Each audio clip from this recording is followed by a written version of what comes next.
որպեսզի նաև Երևանի հետ կապված ես կարծում եմ, որ այդտեղ շատ կարևոր է այն, որ շատ մեծ աշխատանք է արված բակային հատվածներում, դա շատ լավ է եւ պետք է այդ process-ները շարունակենք։ Հիմա մեր նախընտրական ծրագիրը իրականացնելիս նաև Երևանում ի դեպ կոնկրետ տեղեր կան, որտեղ երեխաների հետ կոնկրետ պայմանավորվածություններ ենք ձեռք բերել եւ դա էլ պետք է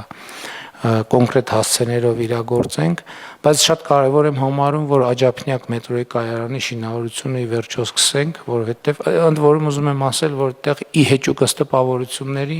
ոչ մի հետաձգում չկա, որովհետեւ նախագիծը, որը պետք է նաև արձանագրել, որ մենք 30 տարի այդ կարգի նախագիծ չենք իրականացրել եւ նախագծի փորձաքննությունը, համալիր փորձաքննությունը ինքը բավականին երկար է տևել։ Հիմա արդեն նախագիծը պատրաստ է իրագործման, այսինքն մենք Երևանի քաղաքապետարանի գործընկերներն առաջարկում են, որ մենք սկսենք տեխնիկական հսկողի ներգրավման մրցույթից, որպեսզի էդ էլ պետք է վստահ լինենք, որ կա գործընկեր, որ ունի անհրաժեշտ գիտելիքներ, որ վերահսկի այդ ամբողջ process-ը, որովհետև եթե մենք մեր սովորական ձևերով անենք, մեծ հավանականությամբ այդքան էլ չի ստացվի, եւ հաջորդիվ արդեն գնանք առաջ այլ մյուս ուղղություններով, այսինքն բուն շինարարության ժամանակացույցը եւ արդեն կապալառու ընկերություն ներգրավելու բնականաբար ֆինանսավորման եղանակները եւ մեթոդները հասկանալու ուղղությամբ դե իհարկե ամենամեծ նորությունը, որը տեղի ունեցավ այս ընթացքում, թրիփ նախագծի իրագործման վերաբերյալ Հայաստանի եւ Միացյալ Նահանգների միջև ստորագրած համաձայնագիրն է, որը պետք է անցնի վավերացման ընթացակարգ, դա պետք է անել հնարավորինս արագ, որպեսզի գետնի վրա հնարավորինս արագ սկսվեն աշխատանքները։ Այս ընթացքում, որ ես արձակուրդի մեջ եմ եղել, Ախուրիկ Գյումրի հատվածի երկաթուղու վերականգնման նախագծման մրցույթն է հայտարարվել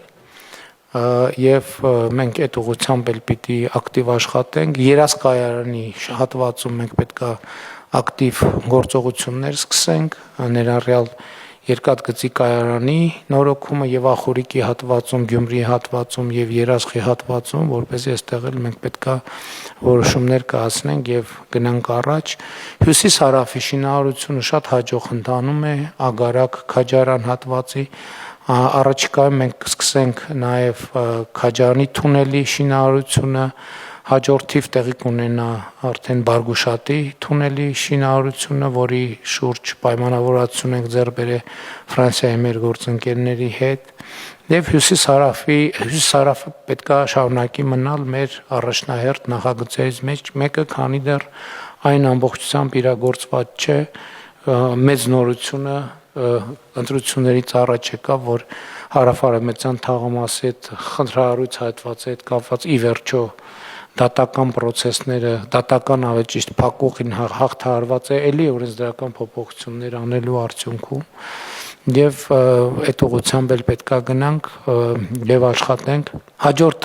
մեգա նախագիծը, այսինքն ամբողջությամբ մեջ մեգա նախագծերը ջրամբարների հետ կապված մեր նախագծերը պետքա լրջորեն մենք բանանենք, արագացնենք, որովհետև էլի մեզ համար բարդ եւ անծանոթ թեմա է նախորդ շրջանում, այդպես կարծում եմ պատշաճ նախապատրաստվել ենք արդեն, որպեսզի արդեն սկսենք իրագործումը եւ ժամանակ չկորցնենք։ Ես ուզում եմ անկեղծ ասել, որ ես մեր ֆինանսական հնարավորությունների հետ կապված չունեմ մտավախություն, որովհետեւ առաջիկայում ակնհայտորեն եւ անկասկած Հայաստանը մեծ ներդրումային ակտիվություն է լինելու, թրիփ նախագիծը իր հետևից ինքը արդեն միլիարդանոց ծրագիր է, բայց իր հետևից բերելու է նաև նոր միլիարդների ներհոսք եւ մենք այստեղ պետքա ավելի վստահ լինենք եւ ընդ որում նախորդող շրջանի մեր փորձը ինչա ցույց տվել, որ կարևորը փողը չի, կարևորը բովանդակությունն է։ Երբ որ մենք գիտենք ինչ ենք անում, ինչի համար ենք անում, այսինքն որոշված է մեզ անհրաժեշտ բովանդակությունը, փողի հարցը միշտ էլ լուծելի է, այսինքն ելի եմ ասում, մենք նախորդող շրջանում չի եղել մի նախագիծ, որ չեն կարել այն պատճառով, որ փող չկա։ որովհետև երբ որ կա անելիք, այդ անելիքը հստակ է, համաձայնեցված է եւ կա համոզմունք դրա բովանդակային ճշմարտության եւ արդարացվածության վերաբերյալ, մենք այդ նախագիծը պետք է անենք։ Իհարկե արժևում մենք պետք է մտածենք, թե ոնց ենք ներդրումային կոմիտեի աշխատանքները ակտիվացնում, մենք պետք է աշխատենք հիմա գալ են կետին, երբ որ բոլոր նախագծերը անցնում են ներդրումային կոմիտեում եւ դա նշանակում է, որ մենք շատ պիտի աշխատենք, որովհետեւ նախորդ ռեժիմը, որ ասենք մի քանի ամիսը մի անգամ ներդրումային կոմիտե ենք հրավիրում, դա չի աշխատի։ Բայց նաեւ մյուս կողմից էլ պետք է հասկանանք ամբողջ ինչ ծավալ ենք մենք ներդրումային կոմիտեում քննարկում, որովհետեւ ակնհայտ է նաեւ, որ ամեն ինչ չէ, որ մենք կարող ենք ֆիզիկական պիտի ինստիտուցիոնալ ձևը փոխենք իրը, կամ ուղղակի մտածենք, թե ինչպես ենք աշխատում։ Այսինքն դա ամենալավ տարբերակն է, որպեսզի մեծ նախագծերը բոլորը անցնեն ներդրումային կոմիտեով, այսինքն իմանանք, որ նշաձողից վերև է, որ պետք է ներդրումային կոմիտեով անցնեն, որպեսզի քննարկումները լինեն լիարժեք եւ այդ ծախսերի մեջ մեզ տենց կասկածի տեղ չմնա, որ արդյոք մենք ճիշտ ենք անում, որ գնում ենք այդ ուղղությամբ։ Հետևաբար սա նույնպես եւ առաջիկայում այդ նշանակում է, որ հունիսի վերջին, հուլիսի սկզբին մենք պետք է ներդրումային կոմիտեի նիստ հրավիրենք եւ նաեւ համադրելով կառավարության նոր ծրագրի հետ, առաջնահերթությունների հետ, արդեն որը պիտի բխի քաղաքացիական պայմանագիր կուսակցության նախընտրական ծրագրից եւ Հայաստանի տնտեսական եւ ինստիտուցիոնալ վերափոխման դոկտրինից, մենք պետք է արդեն մինչև այդ նախագծի հիմնական տեքստը ունենանք եւ արդեն ներդրումային կոմիտեն այդտեղից բխող օրակարգով սկսենք աշխատել։ Հաջորդ ուղղությունը կապված է մարզերի հետ, որովհետեւ այս ընթացքում տարբեր բնակավայրերում, այսպես ասած, ոտքի վրա տարբեր խոսակցություններ են եղել, մարդիկ տարբեր հարցեր են բարձրացրել։ Ես պլանավորում եմ ամառվա ընթացքում բոլոր մարզերում իրականացնել աշխատանքային քննարկումներ կառավարության արդեն թեմաների հետ առնչվող անդամների մասնակցությամբ, որոնց ներկա կլինեն բնականաբար մարզպետները, համայնքների ղեկավարները, վարչական ղեկավարները, նպատակը հետևյալն է։ Նախկինում իհարկե ես այդ հանձնարարականը տվել եմ, այդ հանձնարարականը արվել է, բայց ինձ համար այդ փաստաթղթերի տրցակում շատ դժվար էր կողմնորոշվել։ Մեզ պետք է գալ եւ մինչեւ սեպտեմբեր որոշում կայացնել ամեն բնակավայրի առաջնահերթ 3 խնդիրների վերաբերյալ, որ պետք է առաջիկայում լուծել։ Ընդ որում շատ կարեւոր է եւ ես ակնկալում եմ, որ վարչական ղեկավարները բնակիչների հետ քննարկեն, խորհրդակցություններ անցկացնեն, որովհետեւ հիմա տեսեք փոքր կամ մեծ բնակավայրում քաղաքացիների մի խումբ բարձրացնում է մի հարց, երկրորդը հարց, երրորդը հարցը, չորրորդը հարցը, անհատները տարբեր հանրային նշանակության, շատ դժվար է կողմնորոշվել, որովհետև ամեն ինչ մի անգամից լուծել անհնար է, բացառված է, այսինքն չկա տենց տարբերակ։ Մեզ հիմա հարկավոր է, որպեսզի մենք այդ խորհրդակցությունների արդյունքում իրար հետ որոշենք յուրաքանչյուր բնակավայրի այն 3 առաջնահերթ խնդիրները, որոնք առաջիկայում մենք պետք է լուծենք։ Պայմանավորվածությունը պետք է լինի հետևյալը, որ այդ 3 խնդիրները լուծելուց կամ առաջինը լուծելուց հետո այդ եռյակը դրանում է հետևից ու տենց մենք հերթով խնդիրներ լուծելով գնում ենք, որպեսզի համակարգված լինի, այդ թվում սուբվենցիոն ծրագրերի մեխանիզմով եւ այդպես շարունակ։ Իհարկե, այս ընթացքում ամենամեծ նորություններից մեկը, որ ես իմացա, այն էր, որ ըստ էության այս տարի գրեթե բոլոր համայնքները 2026 թվականի համար ներկայացրել են այնքան սուբվենցիոն ծրագիր պլյուս մինուս մի քիչ, ինչքան նախորդ 8 տարիների ընթացքում են իրականացրել։ Սա մի կողմից լավ լուր է, որ վկայում է, որ նախ ավելի մեծ հավատ կա սուբվենցիոն ծրագրերի նկատմամբ եւ համայնքների կարողություններն է զարգացել են, բայց մյուս կողմից է պետք է հասկանանք ոնց են կողմնորոշվում այդ բազում ծրագրերի մեջ եւ շատ կարեւոր է որ այդ իմ մարզային խորհրդակցությունների ընթացքում մենք նաեւ այդ ծրագրերը նայենք եւ միշտ պետք է համոզվել որ բնակչությունը քաղաքացիները ունեն մասնակցություն այդ ծրագրերի ճշգրտմանը եւ իրականացմանը իհարկե 3 ազգային ժողովում եթե թեմային անդրադարձա կարծում եմ, որ մեր գործընկերները բարձր տեխնոլոգիական արդյունաբերության եւ պետական եկամուտների կոմիտեի պետք է առաջարկ տան այս մասով, որովհետեւ մարդկանց հետ իհարկե մի քիչ պատկերավոր ես այդ խոսակցությունն եմ ունեցել, երբ որ մարդիկ ամենատարբեր հարցեր են բարձրացրել, ես իրենց առաջարկել եմ հետեւյալը, ասել եմ, որ ես էլ պայման ունեմ եւ այդ պայմանն է, որ որևէ մեկը, որևէ բնակիչ տվյալ բնակավայրի կամ համայնքի խանութից երբեք առանց հսկիչ դրամարկային կտրոնի դուրս չգա, որովհետեւ դա է նաեւ այն գործիքը, որով մենք պետք է աշխատենք եւ իրականացնենք ծրագրեր ներառյալ համայնքներում։ Եթե պարզվի, որ մենք կարող ենք գործակից ունենալ պետական եկամուտների կոմիտեի մեթոդաբանություններով եւ մեզ էլեկտրոնային գործիքները մեզ ցույց տան, թե որ համայնքներն են, որ առավել ակտիվ ստվերի կրճատում է տեղի ունենում, այսինքն առևտուրը արձանագրվում է, որտեղ մենք ըստ էության ունենք գնահատականներ, թե ինչ կարգի կամ պիտի ունենա պետական եկամուտների կոմիտեն, թե որտեղ ինչքան ստվեր կա, եւ այդ ստվերի կրճատման գործակիցը ինքը նույնպես պետք է դեր ունենա, թե մենք համայնքներում ինչ ծրագրեր ենք իրականացնում, որովհետեւ եթե օրինակ բնակավայրում առևտուրը ոնց տենց դանդաղ ստվերային վիճակում մնում է, մենք պետք է նաև դրանով որոշակի քաղաքականություն վարենք եւ մեր բնակիչները, քաղաքացիները այս շրջապտույտի էությունը պետք է հասկանան, ոնց է աշխատում պետությունը, այսինքն հարկեր են գեներացվում, բյուջե է գալիս, բյուջեից հետո գնում դառնում է փողոց, լուսավորություն, դպրոց, մանկապարտեզ եւ ես կարծում եմ, որ դա հնարավոր է անել, այսինքն ես չեմ հարցնում, ես խնդիրը դնում եմ, որ մենք պետք է ունենանք բանաձևեր, որպեսզի մենք կարողանանք դա լուծել։ Հաջորդը կապված է միկրոբիզնեսի հետ։ Դուք հիշում եք, որ 2018 թե 19 թվականին մենք միկրոբիզնեսի շեմ ենք սահմանել 24 միլիոն դրամը տարեկան շրջանառությունը եւ առնվազն այս ընթացքում գնաճ է տեղի ունեցել եւ նույն շրջանառությունը փաստացի գնաճի բերումով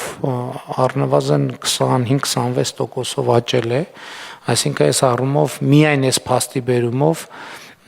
բազմաթիվ միկրոբիզնեսի ձեռնարկություններ, որոնք բարեխիղճ են աշխատում, արդեն միայն այս փաստի բերումով կարող են դուրս մնացած լինել միկրոբիզնեսի համակարգից։ Ես կարծում եմ, որ,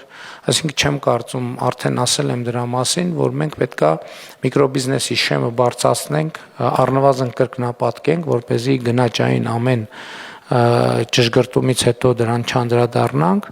բայց ես նաև ուրիշ առաջարկ ունեմ, ես կարծում եմ, որ մենք եւ շրջանառության հարկի եւ միկրոբիզնես դեպքում պետքա անենք կարգավորում, ես չեմ ասում թե կոնկրետ ինչպեսին, բայց սկզբունքը պետք է լինի հետեւյալը. եթե ընկերությունը որոշակի ժամկետում, որոշակի թվով արձանագրվեց հսկիչ դրամարկային կտրոն չտալու փաստը, ինքը պետք է զրկվի միկրոբիզնեսի համակարգում աշխատելու հնարավորությունից, ասենք 5 տարի ժամկետով, որովհետև էդ էլ է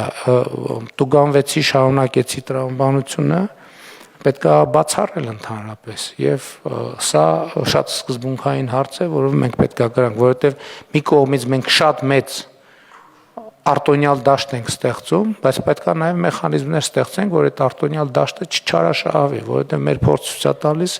որ սովորաբար արտոնյալ դաշտերը չարաշահվում են եւ մենք մեր նպատակից շեղվում ենք իրական, մենք ուզում ենք օգնել, աջակցել փոքր բիզնեսին, բայց դրանից պարզվում է, որ այդտեղ տեղավորվում են եւ ուղղակի այդ արտոնությունը չարաշահում են եւ այդպես շարունակ։ Իհարկե շատ էական է եւ իհարկե ընտրություններից առաջ էլ մենք արդեն դրա մասին խոսել ենք ջրային հարցերի հետ կապված։ Մեր օրակարգը պետք է լինի առաջնահերթություն։ Առաջիկա 5 տարիներին մենք պետք է շատ մեծ ներդրումներ անենք այդտեղ։ Իհարկե, այս ընթացքում մեծ ներդրումներ արվել են։ Սա էլ է շատ կարևոր արձանագրել, բայց ուղղակի ճեղքը այնքան մեծ է, որ այն զգացողությունը, որ օրինակ ունենք ճանապարհների դեպքում, որ էականորեն լուծել ենք հարցը, օրինակ ջրի հետ կապված այդ զգացողությունը չկա, որովհետև այնտեղ ճեղքը շատ ավելի մեծ է, ցանցը շատ ավելի մեծ է եւ այդպես շարունակ եւ ես հույս ունեմ եւ համոզված եմ, որ մենք այս ընթացքում այդ թվում Վիոլա ջուրընկերության հետ մեր գործակցությամբ եւ որոշակի պլան ունենք, թե ինչպես պետք է աշխատենք եւ ինչ ուղղություններով պետք է ներդրումներ անենք։ Իհարկե ջրամբարաշինության մասին ես արդեն ասացի, բայց նաև խմելու ջրի մատակարարում, ոռոգման ջրի մատակարարում եւ ջրահեռացում այն երկարաժամկետ տեսլականով, որ մի X պահի մենք պետքա օգտագործված ջուր առանց մաքրման բաց չթողենք բնություն։ Այս շատ կարևոր է, այսինքն ամբողջ օգտագործված ջուրը պետքա մաքրվի եւ մաքրումից հետո պետքա միայն բաց թողնվի բնություն։ Եվ սա շատ մեծ ծավալում, սա մեգա ծրագիր է բառից բուն իմաստով եւ ընդ որում պետք չի մտայնություն ունենալ, թե 5 ամյա կտրվածքով մենք ամբողջ խնդիրը լուծելու ենք, ոչ 5 ամյա կտրվածքով ուղղակի մաքսիմում պետք է անենք, որպեսզի արդեն 2031 թվականի դրությամբ մենք զգացողություն ունենանք, որ արդեն տեսանելի եւ մթնոլորտը ցույց տա, որ մենք արդյունքներ ունենք արձանագրած։ Այս համատեքստում հրատապ է նաև կոշտ-թափոնների կառավարման նոր համակարգի ներդրումը։ Իհարկե Կոտայքի մարզում մենք նոր աղբավայրը շահագործման հանձնեցինք, որը սպասարկում է Կոտայքի եւ Գեղարքունիքի մարզերը եւ արձագանքները կարծես թե բավականին լավ է, բայց մենք պետքա շատ արագ կոշտ-թափոնների կառավարման նոր համակարգը ներդնենք, ընդ որում տարածքային կառավարման եւ ենթակառուցվածքների նախարարությունում պետքա այդ հարցով լինի կոնկրետ պատասխանատու։ Նախարարի արդեն նշանակումներ անելիս ես առաջնորդվելու եմ այս տրամաբանությամբ, որ կոնկրետ անձ պետքա պատասխանատու լինի այդ նախագիծ իրականացնելու համար, որովհետեւ ես կոնկրետ ժամկետ եմ սահմանելու, որ այդ նախագիծը արդեն պետքա Հայաստանում իրականացված լինի։ Շատ մեծ թեմա է էներգետիկ վերափոխման թեման եւ ընդհանուր գաղափար կար կառավարության կազմում նոր նախարարություն ստեղծելու, բայց ես երկար մտածեցի, դա չի լուծելու մեր խնդիրը, մեզ պետքա միջգերատեսչական նոր ձևաչափի մասին մտածել,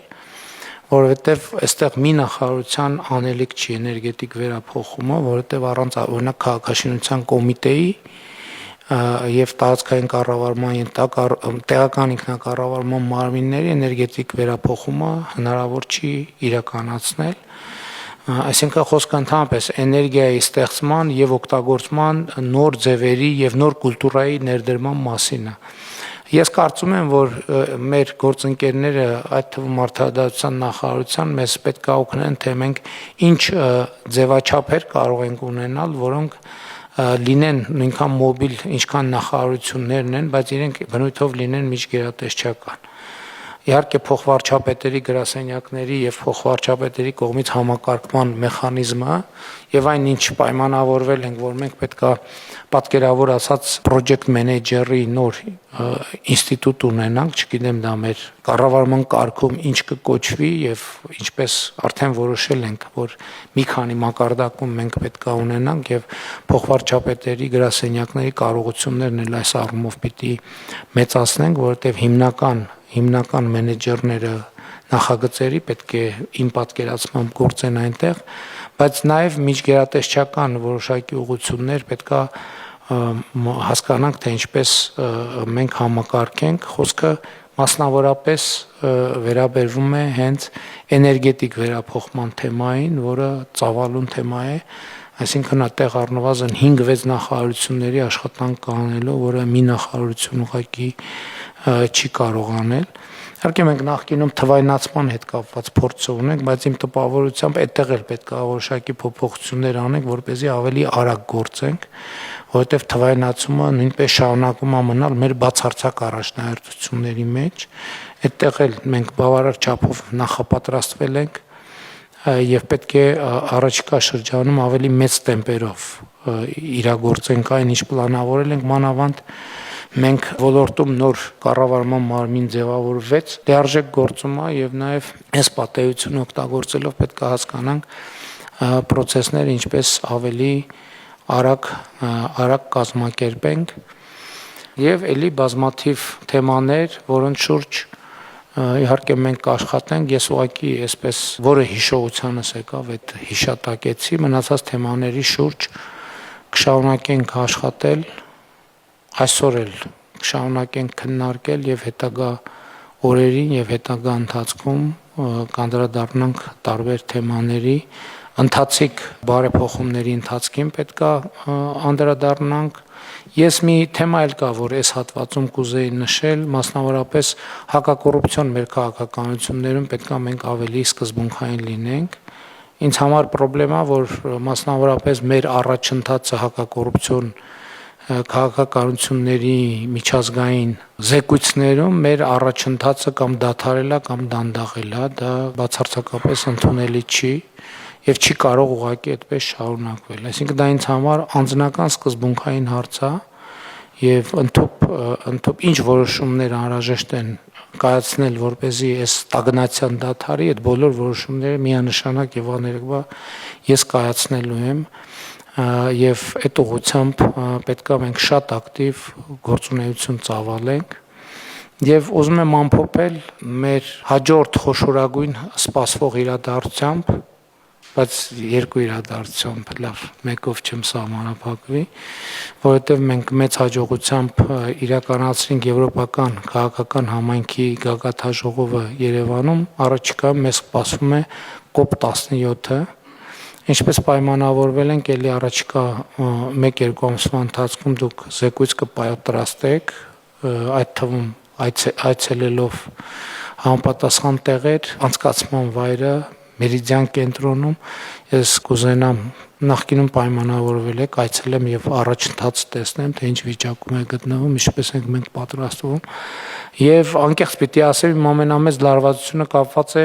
2029 թվականի մինչև 20 տարեկանների ֆուտբոլի աշխարհի առաջնության անցկացման հետ եւ նաեւ ուզում եմ իմանալ, երբ ենք մենք մասնավորապես Իջևանում սկսում ստադիոնի կառուցումը, ինչու Իջևանում, որովհետև միակ տեղն է, որտեղ զրոյից պետք է սկսենք, մյուս տեղերում մենք վերակառուցման կամ ավելի այլ բնույթի աշխատանքներ ենք իրականացնելու